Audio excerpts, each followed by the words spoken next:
You are listening to the Screen to Screen Selling Talk Show hosted by Doug DeVitri, your source to increasing sales, productivity, and the customer experience. In each show, we will sit down with world-class thought leaders to discuss latest trends, innovative concepts, and ideas to keep you ahead of the curve using the latest technology. Welcome back to the show. Very special guest, Hall of Fame speaker, prolific author, New York Times bestselling author, Scott McKain. Welcome to the show today. Hey, Doug, it's great to be with you. Thank you. Thanks for having me. Yeah, screen-to-screen selling was meant to be a distinctive experience, and I think the word distinction, many people don't really know what it means to be distinctive, especially in a noisy world. Tell us, Scott, what your opinion on what distinction is and what it means to us in today's competitive environment.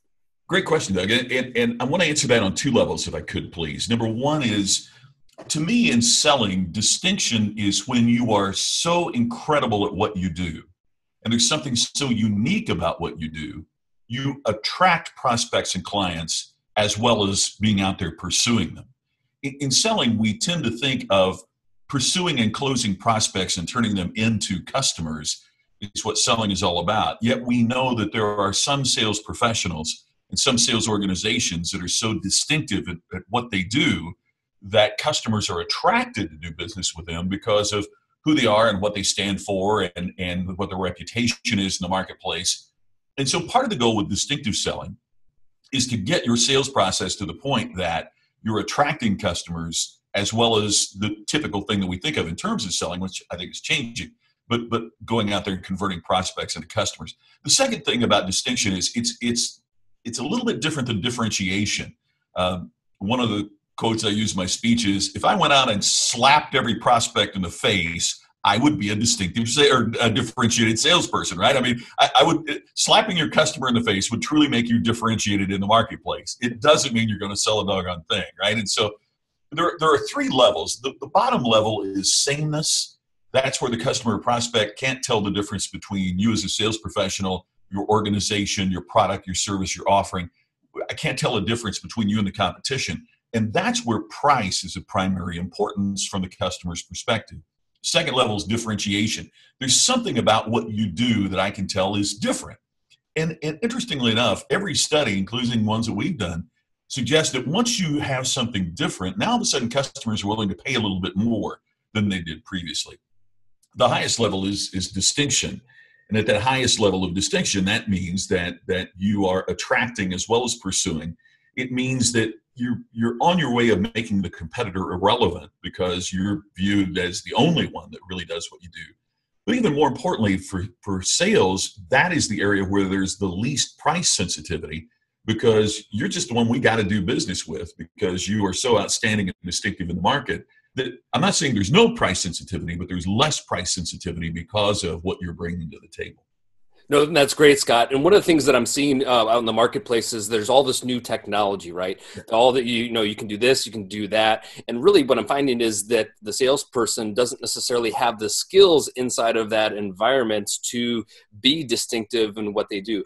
So what would you recommend to a sales manager to, learn new skills in order to be able to create that distinctive edge? Well, I think there's a fundamental change in selling that's going on right now. Matter of fact, Doug, that's the book that I'm working on right now. It's still a ways from being completed, but I think the information age is dead. The agricultural age didn't end because we ran out of farms. The industrial age didn't end because we ran out of factories. It was the output was so proficient that we moved on to the next phase, and we're awash in information right now. Yet if we look at what's happening chiefly in selling, it's that we've educated and trained our salespeople to bring the prospect information about our products and services and use overwhelming information and persuasive skills to convert them from prospects into customers. I've done a lot of work with BMW, and I was in the United Kingdom having dinner with the CEO of BMW for the UK. He said, Scott, 6 years ago, our average customer made 6 dealership visits before a purchase. They drive a BMW, they drive a Mercedes, they drive an Audi, they'd come back, they'd try to do a deal. If they were a sports car fan, they'd drive a Porsche. He said just 6 years later, now it's 1.3 visits. I'm like, well, what changed? He said, they don't need our salesmen to inform them about the product. They've Googled it. They know everything. They have more information about the car than they know what to do with. So now our sales professional, it doesn't bring anything to the table if what they're bringing is information, because they already have the information. Now what our salespeople need to bring is the insight about why our product is superior, or why our service is superior, or why the relationship with us will be superior. And so that's one of the things I see in terms, believe it or not, of technology, like what we're doing now would give me the opportunity as a sales professional to leverage the technology to get face-to-face with you, and not to dump more information on you, but to realize that we've moved into the age of insight, and insight and wisdom is going to be more valuable than simply regurgitating information, which means we really have to think about, how do we use technology to connect on a face-to-face basis? How do we develop insight? How do we deliver insight? What makes good insight? And it, in many ways, too, means we have to rethink how we're educating sales professionals, because if all I've got to learn are the features, advantages, and benefits, and then it becomes I just relate that over and over and over to prospects and customers, I'm giving them something they already have, and therefore I'm bringing no value into the relationship that the customer has with the organization. And so learning to use these tools, not in a way to provide a data dump, but as a way to get connected face-to-face, screen to screen, to use your term, that's, to me, that's the future of selling. Well, and let's talk about that a little bit, because I think when many folks look at screen-to-screen selling, they think of it as a webinar. Oh, you're just going to have a bunch of slides, then I'm just going to hit an arrow key and talk about features and benefits, very information that you're putting forth. But as we're having a conversation, screen-to-screen, my question is what are some of those things that maybe a customer would look for regarding those specific insights? Is it how they handle objections? Is it how they get down specifically to addressing their need through a screen share? What do you see being most relevant? Several years ago, we surveyed about 1,000 customers, just a little over 1,000 customers. We asked them two questions: what do you want when you're buying from a company, and what are you receiving from most companies where you do business? And there were 6 major disconnections between what customers really want and what organizations offer. But far and away, the number one disconnection was the difference between a product focus, which is what they got from most organizations.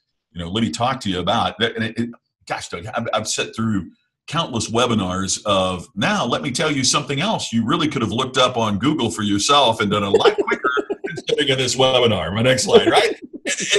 So that's what it's tended to be. And when we do that, then what's the focus? It's on our product. It's on our service. It's on our... And one of the things I said in the book, Create Distinction, is we've got this little backwards. Customers don't buy from us. What they do is they buy from us as opposed to the other alternatives in the marketplace. And the stronger those alternatives are, the greater the attraction to buy from us.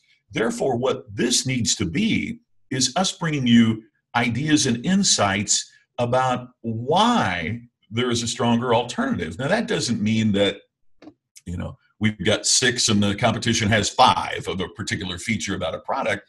It's ways that you can use it. It's ways that the only reason somebody buys anything, and this is selling 101, but the only reason somebody buys something is because there's a want, need, or desire that does something for them or for their business. And so the more that we can think of things using, hopefully we got a superior knowledge base than our customers, because we're dealing with our product and service all the time.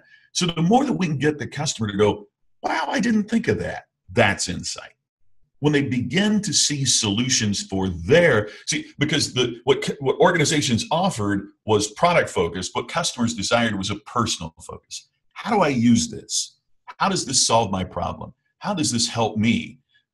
So insight then becomes defined as those things that we can bring to the customer that helps them to visualize the use of our product or service in a compelling way in their organization or for themselves. No, and that's very good, Scott. And so, what would be one trend that you would see that's kind of leading forward as we look at some of the new technology and really gaining that competitive edge? Well, this is it, to me, to a great degree. I mean, the ability, Well, for example, one of the things that you and I both do is stand up in front of a lot of people and give a speech. And hopefully we're providing insight from the platform that people in the audience go, that's, I need to do that. But one of the real weaknesses of that model, I hate to admit our weakness in our, profession, right? But one of the weaknesses in that model, a couple of them, one is, okay, so then what happens next? I mean, how do we follow up so that we help ensure that the concepts and ideas that you and I have brought are ones that they're actually taking home and using? And so, one of the things that we're doing in our company is we have on a multi-million-dollar platform, a highly intensive educational program that's interactive, and then the results are reported to the sales manager, and it's amazing the tracking and the intensity and the interactivity that this brings. But I also see the next phase as being what you and I are doing now. Okay, so we speak to 100 sales professionals, and then we follow up in small groups where we have a dialogue, not a monologue, and we're saying, okay, so how, and I see sales folks doing this as well. One of the weaknesses we constantly hear about sales professionals is follow-up. Well, it gets very difficult, as demanding as time has been, to follow up. But why couldn't we schedule a 5-minute call with a customer, a week after they've purchased from us using screen to screen, just to connect with them in a way that's so much better than an email or a post-purchase survey? I mean, what do we want? Again, it gets back to that research we did years ago. We want a personal focus, not a product focus. So if I follow up and say, hey, Doug, how's it working for you? How can I help you even get more value out of this? Man, I think that's the way it's going. At least it will be the way that distinctive sales professionals and organizations take it. Well, Scott, you definitely have a distinctive way of adding value to not just businesses, but also the speakers that support them. And I really appreciate your contribution to the show here today. It was an honor that you asked me, and I'm happy to do so, and hope we get a chance to do it again sometime down the road. Thanks, Doug. You are listening to the Screen to Screen Selling Talk Show, hosted by Doug DeVitri, your source to increasing sales, productivity, and the customer experience. In each show, we will sit down with world-class thought leaders to discuss latest trends, innovative concepts, and ideas to keep you ahead of the curve using the latest technology.